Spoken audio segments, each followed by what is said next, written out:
Good afternoon. We will be starting just in a few minutes.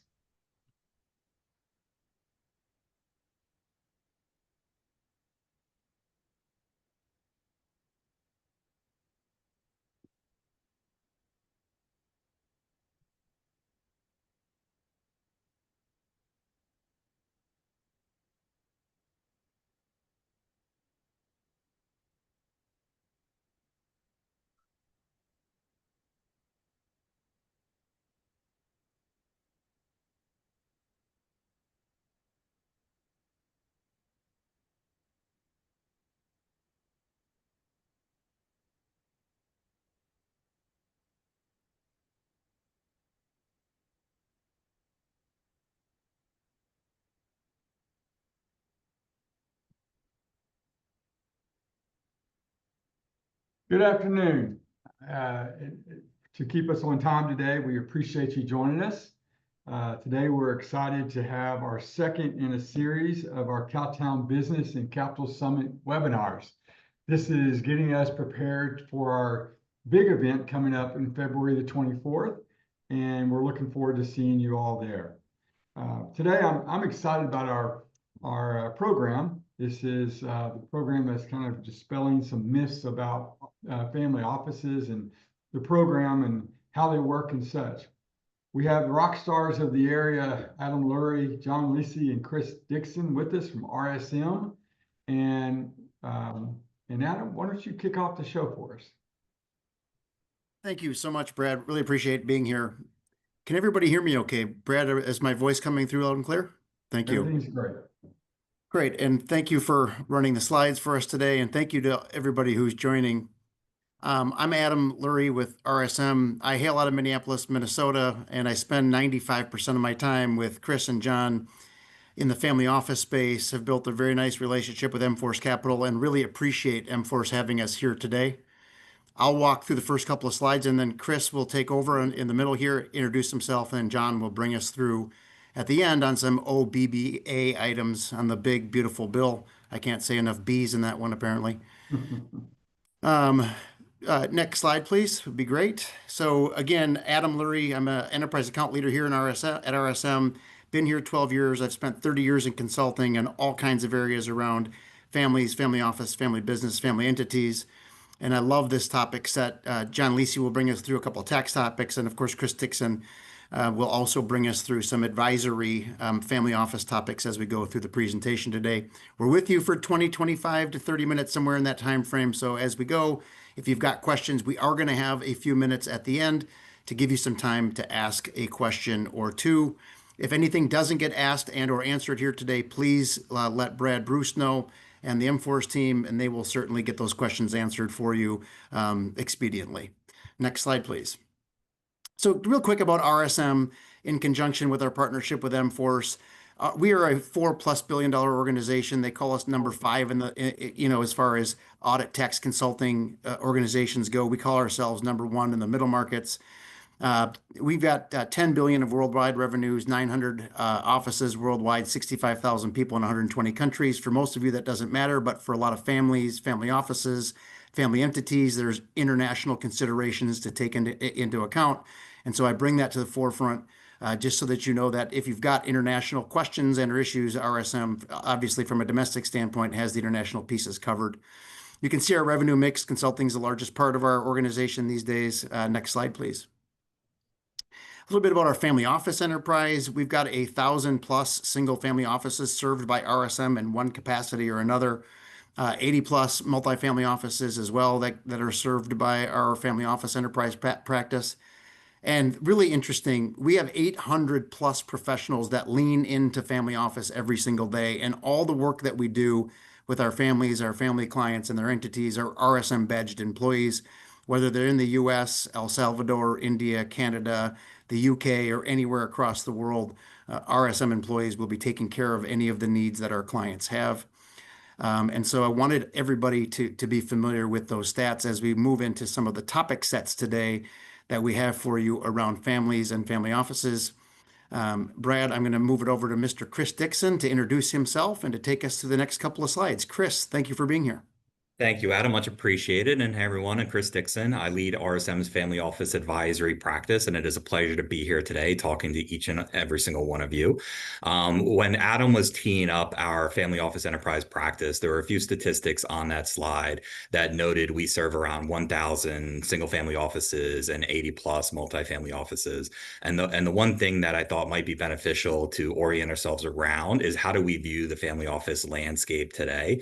And we really view it in four buckets. You have your standalone single family offices, which are those family offices that have wealth creators have either sold their operating company or begin to diversify away from that operating company and structure their standalone single family office, hiring people, process, and technology around that. You have the embedded family offices where many of our founders and wealth creators start from a family office standpoint. They built highly successful operating companies and they leverage their tax director or the CFO to support from a family office standpoint and provide some more tax planning and ownership and succession planning advice for their families, as well as some oversight over their portfolio and performance reporting. The challenges with most embedded family offices that we see is that it's a privacy thing. So as a CFO or tax director of a family office are serving both in their role as the CFO tax director of the business, but also the CFO of the family office, it becomes a capacity constrained. And to the extent they begin to lean on other people within that operating company to support the family, and there needs to be a lot of trust. But most of that information is going to reside within the four walls of the operating company on their systems, which brings into account a whole bunch of roles-based permissions and access controls. So we see a lot of families contemplating, should we remain embedded or should we go standalone? And the conversation always goes around, well, what are your thoughts on privacy? What are your thoughts on sort of capacity constraints and the objectives that the individuals underneath you should be abiding by? So we spend a lot of time helping them navigate, should we disentangle our embedded family office and set up a single family office? If so, what are the costs of that transition? And then how do we structure it in such a way that we can create a little bit of a tax efficiency model? Because in order to be tax efficient in a single family office standpoint, you need to structure it as a trade or business, and you need to meet certain fact patterns in order to be able to take some of those deductions. So that is one certain thing that we spend a lot of time focused on our family offices supporting. Beyond that, there's a lot of multifamily offices and RIAs out there that there's economies of scale and service breadth that you can get by choosing to go virtual and engage with multifamily offices in that capacity. But about 43% of the family offices we serve are standalone single family offices, 43% are embedded family offices, and the rest span that virtual family office, multifamily office spectrum. Only mention that to really set the stage for some of our broader slides, which are going to get into sort of mega trends that we see shaping the family office industry over the next 10, 20, 30 years in particular. And this is going to be primarily through the lens of embedded family offices, single family offices, and virtual family offices. It will be impacting multiple multifamily offices through the clients that they have and how they're engaging with the multifamily office from a governance, from a technology standpoint. But when we think about family offices, we often, those in the business, tend to focus on the next quarter, the next year, because the average employee headcount within a family office tends to be around 7 to 8, which means they operate lean and mean, but have a big spectrum of responsibilities that they support their families with. But multi-generational families, they're thinking over the next 50 to 100 years and on a much longer clock. So to understand the forces shaping family offices, we need to be looking out 50 to 100 years. And there are a few macro shifts that we're beginning to see defining what that family office horizon might look like. And those center around the wealth transfer, the fertility decline, and longevity. So first, the U.S. is in the middle of the largest wealth transfer in history. By 2048, more than 124 trillion will transfer, with about 105 trillion of that going directly to heirs and another 18 trillion to the charities that the founders support. More than half of that is going to come from high and ultra high net worth individuals, which represents just about 2% of shareholders, which means that a large concentration of this wealth transfer is going to exist within your clientele or within the families that are attending this as well. Second is we're seeing fertility. So in 2024, we actually hit the lowest reproduction rate in the history of the United States. Fertility dropped below 1.6 children per woman, which is the lowest ever recorded. That's far below the replacement value of 2.1, which has unique implications for wealthy families. Now, higher income, more educated households, they're more guaranteed to have children. It might be in the 1 to 3 range as compared to sort of the 4 to 5, but they're having them much later in their life, often in their 30s and 40s.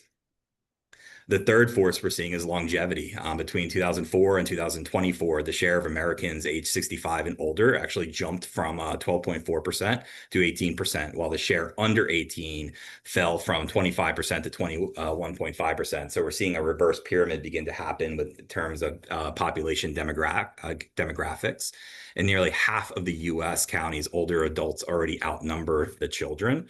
Life expectancy has rebounded to about 78.4 years. It dipped a little bit during the COVID years, but we're seeing billionaires begin to invest billions and billions of dollars into longevity biotech. So betting that lifespans can be extended even further. So getting into the 85, 90, 95, 100 range.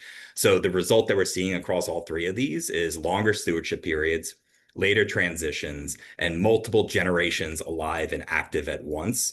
So family offices need to prepare for principals in their 80s, still calling the shots, still making day-to-day decisions, while the next generation waits in the fold for that transition to occur. And when it does occur, they're getting that money and that inheritance much later in life when they've already built their own careers, had their own children, have to thought through their own estate plans. So often what we're seeing is it becoming more and more predominant for family offices to spend time on the family governance and the next gen education, because the current generation is living much longer and the inheritors are getting it much later in life.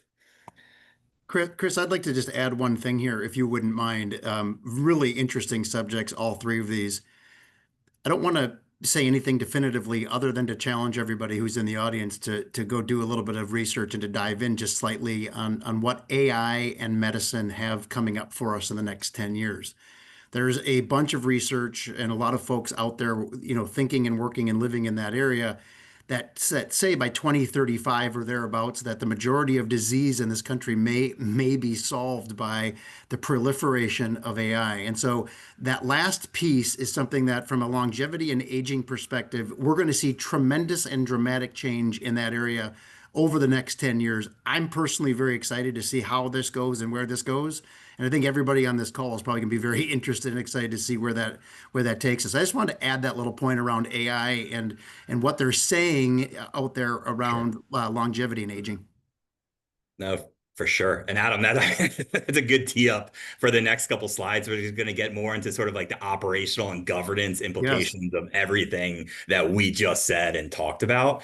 So that was a perfect transition. So thank you for setting that up. of And course. when we get into there, so because we are seeing fewer heirs are beginning to inherit more and hold that responsibility for longer, the operational and governance burden that family office is going to be faced with is only going to intensify. So the question we're hearing is, how can we better prepare for this eventuality?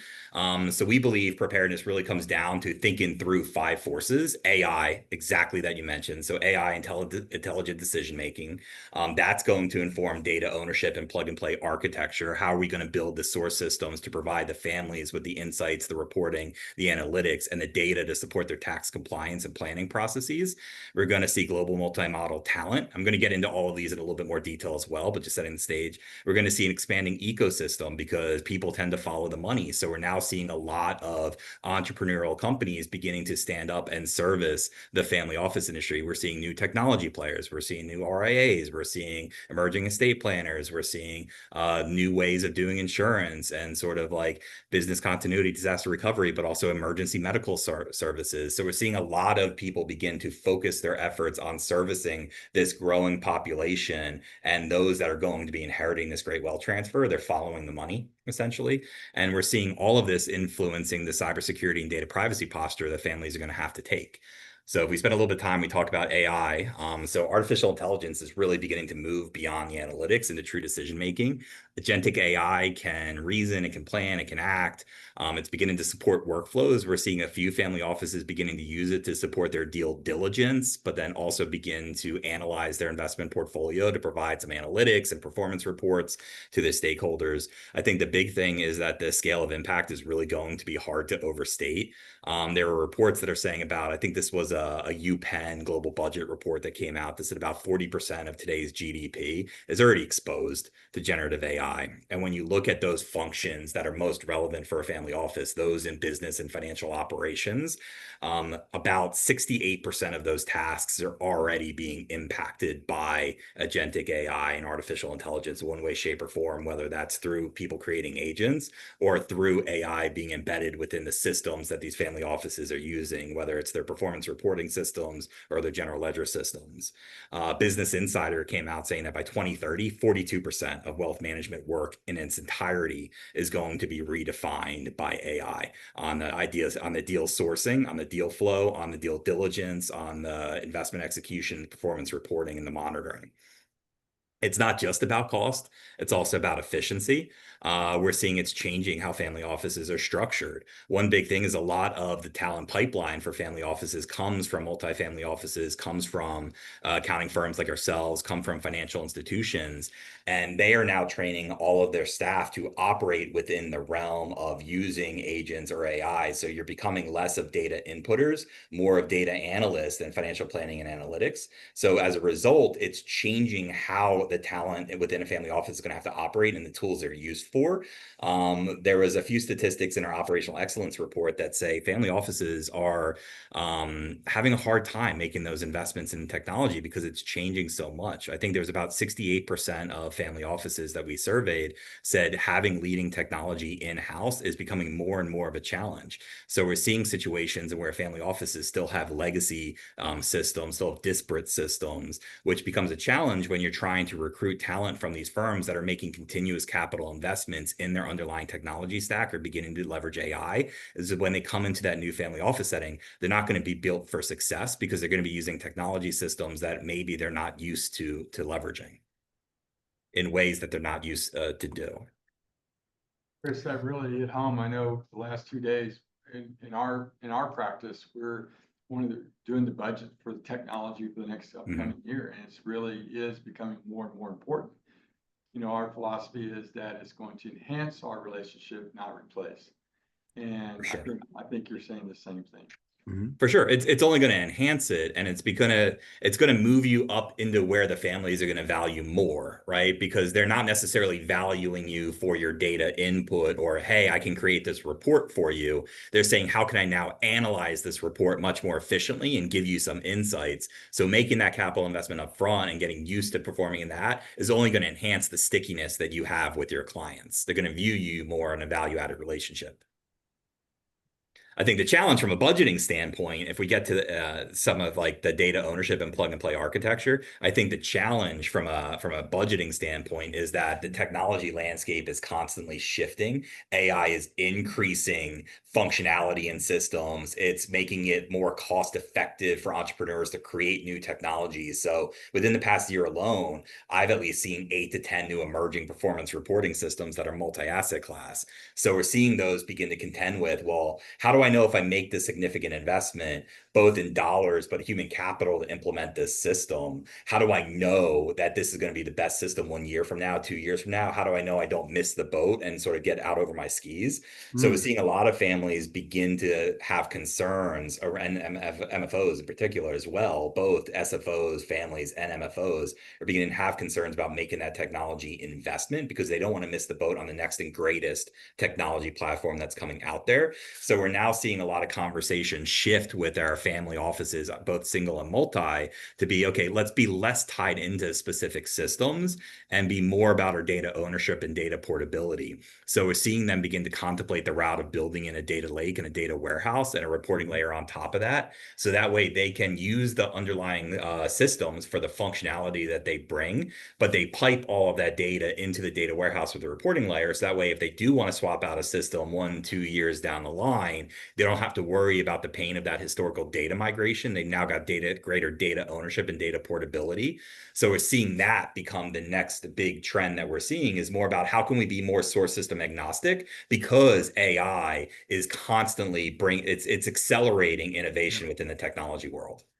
And Chris, I would offer that, from a family office perspective, as we all know, duration is a much bigger term to families than it might be to say a PE investor, Mm-hmm. where a PE investor might not actually care as much about the quality of the data in the short term. They might just want to get to the next sort of event, where a family has to be concerned about the overall quality of data at some point to get a source of the truth, because the duration of the family wealth could be for a long time, given what we just talked about with longevity, AI, and all the things. And so you bring up a really interesting and fun point to think about here. Oh, for sure. What's interesting is it's sort of a double-edged sword. So like if I kind of get ahead of myself and go into like the cybersecurity and digital trust is AI is both a blessing and a curse, right? Bad Absolutely. actors have access to artificial intelligence as well. Like there was a survey that came out, I think it was KnowBe4, they may have been leveraging a Gartner survey or something along those lines. They came out and actually said within the next few years, 1 in 4 employees could be artificial intelligence, like deepfake employees trying to get access to the confidential information and go through that hiring process. I mean, there's articles out there that talk about people hiring North Korean infiltrators and everything like that. So I mean, Mm. it's primarily focused on sort of like sovereign wealth funds and government agencies, but single family offices notoriously like maintain a lot of kind of AUA assets under administration or assets under management. So they become big targets as well. And a lot of bad actors know that they are typically operating within lean environments where people wear many hats and have a lot of priorities. So they go after the fact that people are moving from one priority to the next, and they try to kind of take advantage of that through their phishing exercises. And AI is making social engineering much more effective in sort of navigating and kind of poking holes within the infrastructure. There Chris, was actually like the FBI, I think, came out with a survey or a report in 2024, I think, and they said about like 16.6 billion in losses across the US were linked to bad actors using like phishing and ransomware and everything. So I mean, it's a huge dollar amount. Now that's not just family offices, that's operating Yeah. companies and everything along those lines, but it's a real and prevalent threat. And in the family office world, it's not often a question of like when, it's a question of or if, it's a question of when that's going to happen. So we're seeing a lot of family offices begin to think through who should be my managed security, who should be my managed services provider, and should that managed services provider also be my managed security provider? Yeah. Because there's a lot of benefits in having them all in one, but there's also a lot of benefits in maybe separating that, where you're now having your managed security provider question the infrastructure that your managed services provider has in place. So we're seeing it go both ways. There's a lot of efficiencies and benefits having it all in one, but there's also the benefit if they're locked into an existing service provider, leveraging a firm like RSM that has the security capabilities to come in and really kind of pressure test the infrastructure that they have in place. Brad, did you have a question? yeah, Adam, Chris, the more I've worked with you guys, the more I've learned about the other aspects. Most of our family office participants are people who want to install one, typically think about deal sourcing and or tax management and or wealth management, and those are kind of the foundational pieces of it. But what you guys bring to the table, I've found, and really opened my eyes up, is things that we don't think about. The $16 billion of loss. I mean, protecting assets at some point is as important as growing assets. Yeah. What other ways, I know I maybe get in front of your slides, but what other quick tidbits do you Yeah. find is surprising when somebody's talking to you? Brad, I think, you've got a pretty open question there that I think Chris and I could probably dive into for an hour or two, right? As far as an open window there. I'm hopeful that we can get onto some of the OBBBA stuff here, because I think that, Yeah. Brad, will also bring on some really interesting questions as to what the next 12 months look like. And we are wide open, Brad, to speaking about more of the non-traditional pieces that Chris and I have brought to the table here, specifically around what it looks like from a back office perspective for families and all the things that Chris just alluded to with the trends. I think it's really important. But John, if you wouldn't mind introducing yourself quickly. John's a tax partner of ours, very close companion with us in the family office space. John, would you introduce yourself and talk a little bit about OBBBA? Yes, it's Thank you, Trump, John. one big, beautiful tax bill. Y'all can hear me all right? Yep. Yeah. And really, this slide is hopefully a takeaway. I'm not going to go through every one of these. We don't have time today, but the actions to take now with a question mark is on purpose, because this really is going to depend on the makeup of your business, your personal situation, your family office, whatever it may be. And I'm going to pick a couple things that have changed in the tax law based on this bill that passed a couple months ago that you should be thinking about in addition to your normal blocking and tackling, like harvesting capital losses to offset capital gains you may have had during the year, right? Those are some basic things everybody does as part of year-end tax planning. But there's some things that happen retroactively that a lot of people aren't aware of, that, like, for example, bonus depreciation, right? If you bought any sort of manufacturing facility, in January, till now, you can go backwards and do a study, either cost seg or, and a lot of times that's not even necessary because the new law allows you to write off the building, which is a totally new concept that didn't even exist in the old bonus depreciation rules. If you're, manufacturing something like a widget or what have you, right? So there's new tricky things like that. In addition, legal entity choice, if you're starting a new venture, has become way more complicated because they've raised the definition of small business stock or qualifies small business stock corporation to 75 million from 50. And all of a sudden, like, tons of private equity firms and everybody are starting to set up these shell corporations to start new businesses that are valued under 75 million, right? Because if you're not a C corp, you can't take advantage of it. So you start out of the gate with the wrong entity structure. And trust me, if you can take advantage of it, you want to, it's 0% capital gains tax on an exit if you meet all the other requirements, which is a 5-year holding period, yada, yada, yada.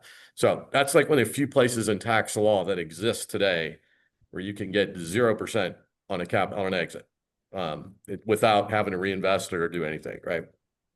Similar concept, a little more complicated, but they've extended the opportunity zone rules, but they're remapping all the zones, which are basically zip codes around the country. And a lot of people don't know this isn't just a real estate play. People think it's similar to 1031. It's got a lot more flexibility, and it doesn't have to be real estate. We're working as an example right now in a client who wants to start a bank in an opportunity zone, right? If they're going through a massive exit, right? So these are things, I picked out a few here, but the R&D extension now permanently, the interest limitations dropping from EBIT to EBITDA, which is a huge bonus if you have you're a taxpayer with a lot of debt in your business. So I just encourage everybody to take this away, circulate it with your tax advisors, and if there's any questions, or feel free to reach out. That's what we're here for, is to try and make sure you all are educated, and love to help you if anything, questions come out of this, or answer any questions that there are. Now. So thank you very much, John. Brad, I'm not sure if you're able to see if there's any questions from the group, but we have about 3 minutes remaining if there's a question or two. Otherwise, obviously, anybody who's got a question can contact M-Force and they will be in touch with us and or answer the questions directly. Yeah, there's a couple of questions. One is on asset values. What is it you normally see on asset values to make a virtual office to a single family office, all and everything in between? Yeah, absolutely. So I would say where we see the virtual family office space the most. So a virtual family office may have one chief of staff that's a consigliere kind of overseeing many outsourced relationships. We see that the most in probably the 10 million to 150 to $200 million range. They can also apply to embedded family offices are in there as well, especially if they've got an operating company still and they haven't sold that. When we're still seeing it kind of like, does it make sense to go embedded family office, a virtual family office to a standalone family office? That tends to be when you're sort of like 250 to $500 million range is where that is. Now, the use of AI is lowering that barrier to entry. What was historically the $500 million barometer for a lot of this? And that may not be lender structure or anything. That just may be family office. That may be lowering it to maybe like the 300 million to $350 million range as a general barometer. Where we're seeing a lot of them really contemplate the full build out of a family office, though, is when it begins to be in that $1 billion range. Because even those single family offices in the $350 to maybe $750 million range, they may still outsource the vast majority of their back middle office operations, or outsource maybe a lot of their investment management function to MFOs and RIAs like yourself. So we're seeing that happen a lot. Just because they've got a standalone single family office doesn't necessarily mean that they're building out all the internal capabilities around that. They might still be outsourcing a lot. Now, these are all general guidances. I've seen billion-dollar family offices that operate as virtual, but that tends to be sort of the general barometers. And Brad, I would also add that one other leg of the stool would be complexity. Oh, yeah. If there's different types of complexities that go along with the family situation and so forth, that can also drive the need for the type and the kind of services required and and the kind of outputs the family gives to its constituents. For sure. A lot of that complexity, like on the real estate side, I see a lot, especially if they're doing the property management or design and construction. I've seen a $350 million family office have 25 employees just because of the nature of the complexity that they were dealing with from a real estate and portfolio construction standpoint and asset ownership. I've seen billion-dollar family offices have 1 employees with the vast majority outsourced. So complexity is more of a driver than AUM, but from a cost standpoint, those AUMs can serve as a good kind of temperature gauge. Okay. Last question is RSM CPAs and attorneys. Great question. And maybe I'll take this one. So I just want everybody on this call to understand we are not 3 things. We are not investment advisors. We have no RIA. We're not in the business of investments. We are not attorneys. We do not draft legal documents. We work very closely with attorneys to do that. So we help structure from a tax perspective and a family perspective all the things that an attorney might do. And lastly, we do not do anything around insurance. So we are not an insurance broker or none of those things. Other than that, we guide and advise and work with the strategic advisors that families have and try to create an additional layer of value with those core tenants. Perfect. Well, thank you guys for participating today. I'm excited about you guys being part of the Cowtown Business and Capital. Thank you. Glad to be here. February the 24th. This will give everybody a little bit of taste of what's to come. And again, look forward to seeing you there. Thank you for joining, everybody. Much appreciate the opportunity to talk with you all. Thank you. Special thank you to M-Force today. Yep. Thanks, everybody. Take care, everybody.